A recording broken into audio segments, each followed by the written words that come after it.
আলাইকুম আর রহমতুল্লাহি ওয়া বারাকাতুহু। সুধী দর্শক, আপনারা আমার নাজমুল ইসলাম চ্যানেল থেকে সবাইকে শুভেচ্ছা রইল। আমি আজ যে বিষয়টার কথা বলবো সেটা হচ্ছে বাংলাদেশের ভিসা সংক্রান্ত বিষয়। সম্প্রতি আমাদের বাংলাদেশের ভিসা আমেরিকায় প্রবেশের ক্ষেত্রে বিধিনিষেধ আরোপ করেছে। 70টা দেশের প্রতি তারা আহ, এই ভিসা নিষেধাজ্ঞা জারি করেছে এবং তার মধ্যে বাংলাদেশও আছে। আমাদের পার্শ্ববর্তী দেশ ভারত নাই। পার্শ্ববর্তী দেশ ভারত নাই কারণ তারা এই ভিসা সংক্রান্ত বিভিন্ন বিষয়ে তারা নজর রাখিছে। একটা আছে মব, উগ্রবাদ, সন্ত্রাসবাদ এবং আমেরিকায় বিভিন্ন দেশ থেকে গিয়ে যে ভিসা তারা করে এই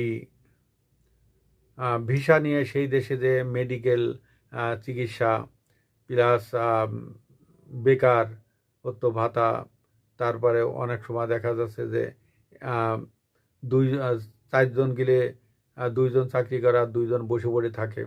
এই ধরনের কোনো কিছু সমস্যা থাকলে যে তারা বসায় বসায় সে দেশে তারা খেতে দিতে চায় না এবং যারা এই আমেরিকা যাবে তারা সবাই একটা কাজের মাধ্যমে সে দেশে তাদেরকে থাকতে হবে। কাজ ছাড়া তারা কোনো বোঝা বহন করতে ইচ্ছুক নয়।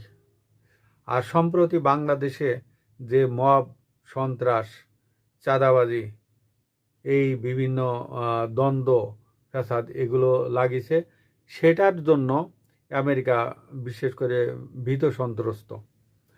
এবং আমেরিকা যেসব দেশে নিষেধাজ্ঞা জারি করে সেই সব দেশে বিষয়ে তাদের রাষ্ট্রদূতদের মারফত, তাদের গোয়েন্দাদের মারফত এবং পেন্টাগনের বিভিন্ন কলাকৌশলের মারফত তারা সেই দেশ সম্পর্কে জানার পরে তারা একটা রিপোর্ট দেয়। সব সংস্থাগুলো রিপোর্ট দেয় ওই দেশের প্রতি যে এই দেশে এই সমস্যা আছে, এই সুবিধা আছে। তা যার কারণে সমস্যাগুলো বেশি হলে সেই দেশের প্রতি তারা কিছু বিধি নিষেধ আরোপ করে, তারা অধিক কর আরোপ করে। এরকম অনেক ধরনের সমস্যাগুলো আছে। সম্প্রতি আমাদের যে অন অ্যারাইভাল ভিসা বিভিন্ন দেশ আমাদেরকে দিত, সেই দেশগুলো আর অন অ্যারাইভাল ভিসা তো দিতেই চাচ্ছে না, বরং বাংলাদেশি কেউ তাদের দূতাবাসের সামনে গেলে দূর দূর করে দাঁড়াচ্ছে। এই একটাই কারণ, 24-এর 5ই আগস্টের যে ঘটনাবহুল বিষয়গুলো আছে